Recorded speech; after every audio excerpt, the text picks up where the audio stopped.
Well, the roll baler saga continues. We have most of the way completed the repair, I believe. I'll try to climb up in here in the back end of this. Now, I will point this out. This is not a safe place to be working unless you know what you are doing. That's what this lever right here is. Locks out the hydraulic flow to the cylinder here, so this door does not go down. Even if you go in the tractor and push the hydraulic lever down, it won't go. Very good safety feature that you must put in place before you climb up in the back end of a roll baler. So we'll get up in here and try to take a look at what we've got, what we've done. Obviously, you can tell that the big new black middle roller is what we have accomplished. We didn't exactly know what we were doing, but we learned as we went. Did have a service manual like I mentioned, and it did tell us that we had to take this top one off to get this one out. We believe that information to be incorrect. We think we could have gotten this out, the middle one, without removing that top one up there, which would have been mountains and mountains easier to do. But there it is in there, yet to be test fired. Hopefully the test fire goes well. Just got a few loose ends here to tie up. Got to reinstall the chains on the drive shaft. It makes everything happen. As you can see, disconnected, hanging there.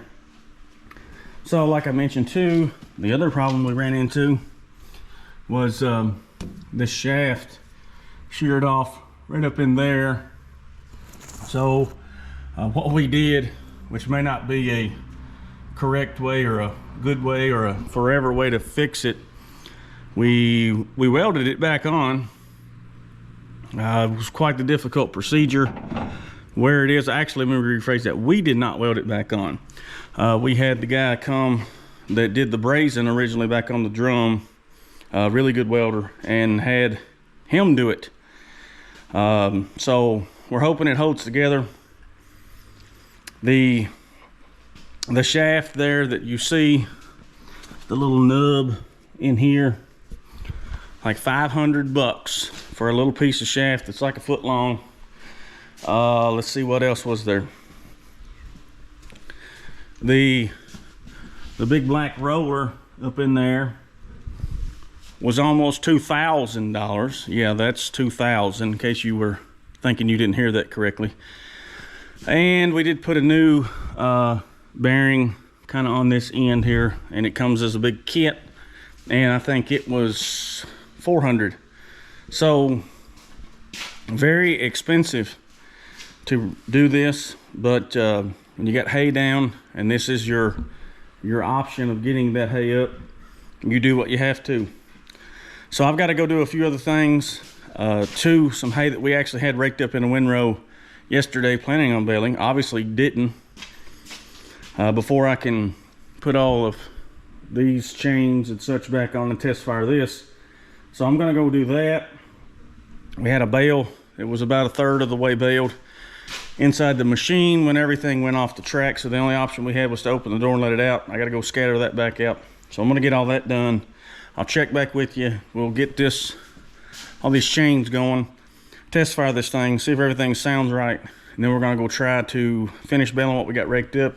If everything goes well, we might try a little more. So we'll see how it goes, and cross your fingers and hope everything goes well. All right, so here we are at the scene of mass destruction from yesterday. Didn't exactly happen right here. It was more along the line of up on that hillside. I don't know if you can see those little windrows up there, but here is our problem that we had. Like I said, for those of you that might not know kind of how the roll baler actually works and forms the bale, and like you would per se be driving along, obviously not in this situation, but in a windrow of hay like those over there, and everything inside the baler is circling around and round and round, and it just makes this deal. And there is kind of little layers if you were to dig down through here. Normally you get a big bale and you tie it off and you kick it out and you go again, but in this situation we get the pleasurable job of unrolling it by hand and It's also a good way to check and see if your hay was ready to bale for moisture level. Oh yeah, this is exciting. Give it a good kick. Oh yeah. Not going yet. These bales, when they are formed, full-size bale, probably in the 1,500 pound range. So, not exactly featherweights by any stretch of the imagination. But as you can kind of see here behind me, leaving a little trail of hay, which is what we want. So, keep pushing. It's amazing how easy tractors, 100 horsepower tractors, make everything look. Whew. Too much physical activity right after a big lunch is a bad combination. Okay, this might be a two-handed operation, so I might put you guys down, try to get this unrolled before we start climbing the hill. Whew, out of shape. Finally got that thing rolled out. Whew. That's a workout.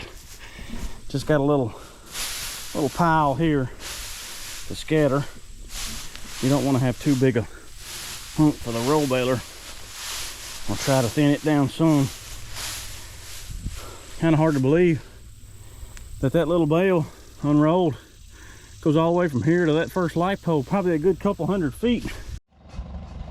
Well, take a look at this setup here. We got the old Super H tractor and the 256 roller bar rake here. I wonder how many years ago it's been since this was the thing. I don't really know, but I know it's been several. So what we got to do is a little field that's right down here. I'll take you guys along with it. We had it raked up yesterday. Obviously didn't get it baled with the malfunction. What we got to do now is just go along with this thing here, and I'll show you how it works. So just flip that windrow over just to make sure that the moisture from the ground hasn't got the bottom of that windrow wet. So nothing really highly scientific to it, but still got quite a bit of age on them. Hey, but they still work, so you know, we go with it. But we're gonna head down here to this little field, and I'll explain what this thing's doing when we get down there.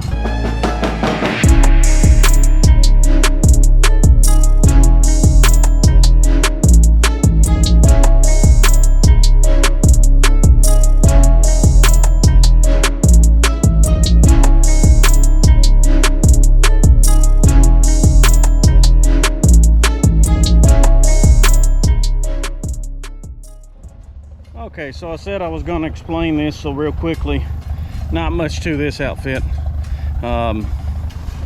Basically right here, you flip this to engage the ground driven gearbox. There's no PTO here in any fashion. This is all ground driven.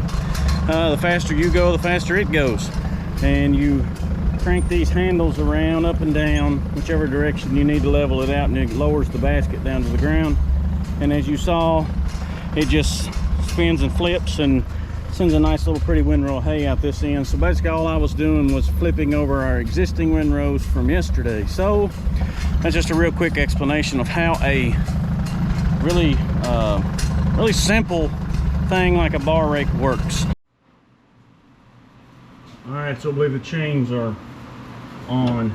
Idlers aren't tight, but what I am going to do is go get something to clean the hands, because it just never ever fails. You start touching a chain and you end up looking like that after you get done. So I've got the measurements all written down. Go grab a rag real quick and get some wrenches, and I'll be right back.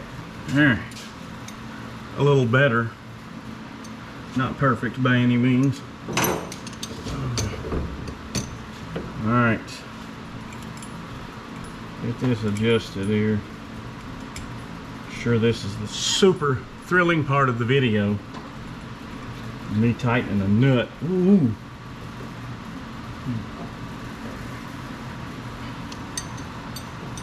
You know what, I'm gonna go find a ratchet wrench to make this quicker.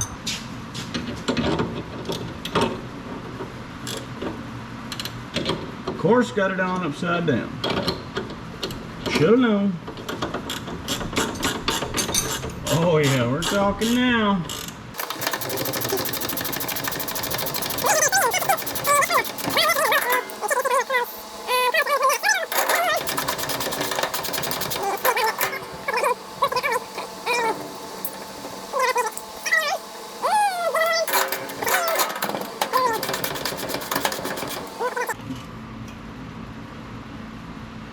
Oh yeah, right on the button.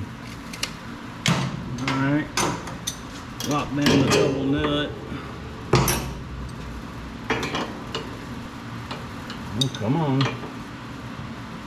Why is everything gotta be difficult? There we go.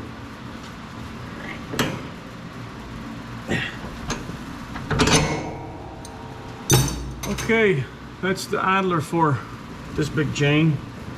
Seems about right.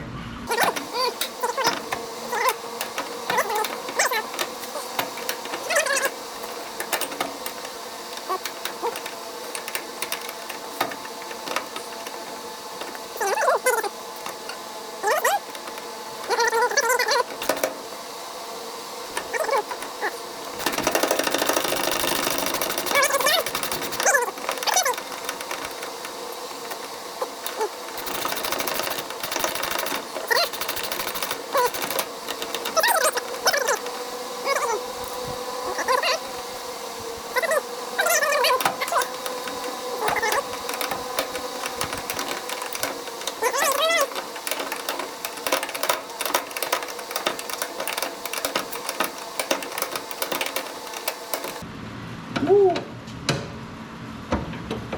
This is what you call a slow go.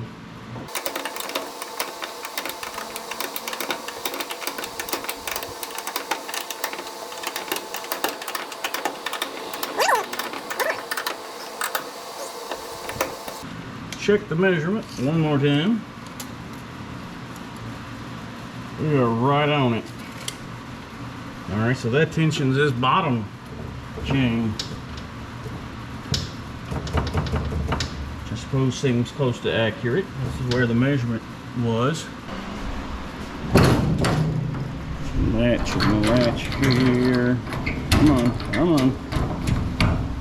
And then what I gotta do with the door being of this nature, I always like, let me say this before we get to going too much further. I always like to walk around and do a double check, especially up inside of these areas, and make sure nobody left a crowbar or a pry bar or a hammer, screwdriver, anything that is foreign, not supposed to be in there.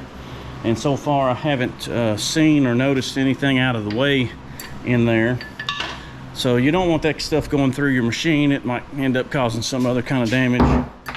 But I don't see anything like that in there. So what we're gonna do now, that I'm satisfied that everything's out, is this handle that I was talking about is a lockout handle, and I'm going to relieve the lockout portion of that, putting it down in the operation portion. Now the tractor can control the door.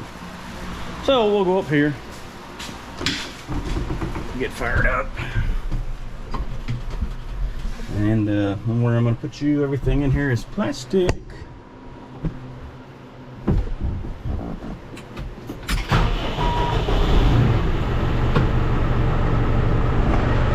So what we got to do is raise the door.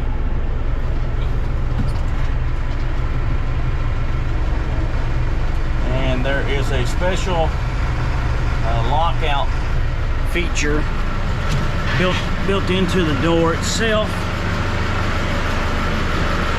to release the tension off of the belts so you can work on them. And I will not walk under there now that the lockout is out of place.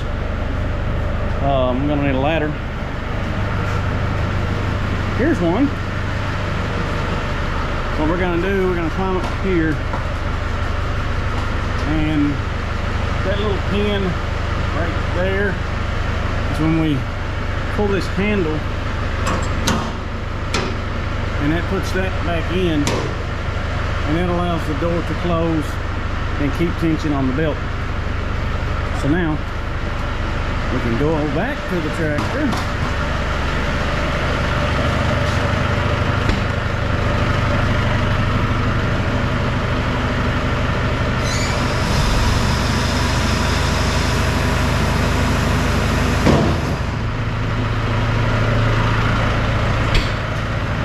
do a walk around one more time.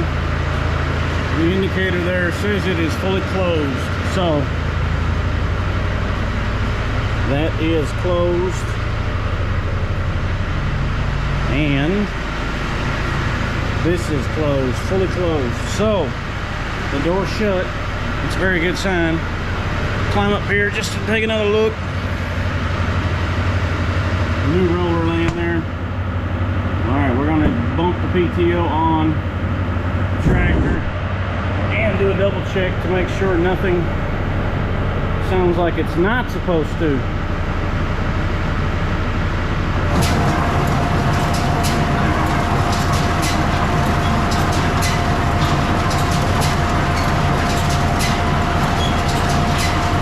This is a really cool feature. Rear mounted fender control PTO. So everything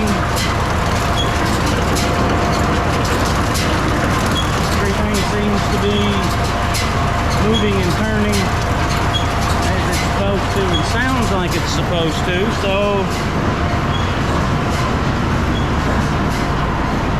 all of the belts are moving. Okay, so of course we're looking good so far. Looking good so far. I think we're about ready to go bale some hay here. We are going to go right back up there to that same field. Shut this thing off so we can hear a little better. There's a shield obviously that goes here. Doesn't really have an effect on the performance or safety of the machine, just for ease of access of that and for conservation of time. Not going to take time to put it back on. Here it lays right here, about 6 or 8 bolts, but I got to get out of here and go roll some hay. But I am going to wash my hands a little bit just so I don't get grease and junk all in the cab. Well, some good news for the day. The roll baler baled just fine. Everything sounded normal. We finished up that field, made 4 more bales there. We got a little strip we got to go get, and another little field. And I think Dad had called me on the, oh yeah, big rough spot. Called me on the radio there a minute ago, said he was going to rake another field. So everything, if everything goes as good as it did just then, should be no problems. But you never want to say that too loudly, because it might hear us back there. We did have some issues with this thing a few years ago. Not those same issues, different issues. We got those resolved. So hopefully this little bump in the road is over with and everything goes back to baling like normal. So we're just heading back down the road. We got about 20 acres or so down of hay down right now. The sun's actually shining pretty decent today. They are talking about some rain coming in up toward the end of the weekend. So before the week's out, we got to try to get that up. We're not going to cut anymore right now. Wait for the weather to clear back up. But there is a lot of hay in this area being cut and baled this week, and was quite a bit toward the end of last week. So it's just that time of year. Today is August the 18th. Yes, August the 18th. So we got to try to get some of this hay situation out of the way, because by the time we get this done and the weather clears up, we will be full swing into chopping silage and filling the silo. So there'll be a lot of interesting videos about that. I know that there are quite a few people around here that still fill silos. It is kind of a, well, I don't know, you may not be familiar with it, let's put it that way. So there's a lot to learn. I'll try to get some video of the aspects of it. There are a lot of little things that have to go on before you get to the point to where you're actually putting it in a silo. So that whole procedure is a lot to it, and we'll try to work our way through that as we come to it. But we're actually right out the window there is the field where we will be chopping silage. It's corn may not quite hardly be ready yet, but by the time we get there, it will be. Well guys, I think that's going to wrap up the video for the day. Been rolling some more hay. The old baler seems like she's back to normal. Thankfully, everything held together. Haven't had any issues. Don't want to say that too loudly yet because it's not quite done. I got one more little spot right in front of me, but have baled quite a bit, not had any issues. So we're just gonna let it be right there. So thanks for watching. Check back with us for our next adventure. Never know what it might be. Might have another something broke down. We'd love it if you'd subscribe to the channel, and we'll catch you next time.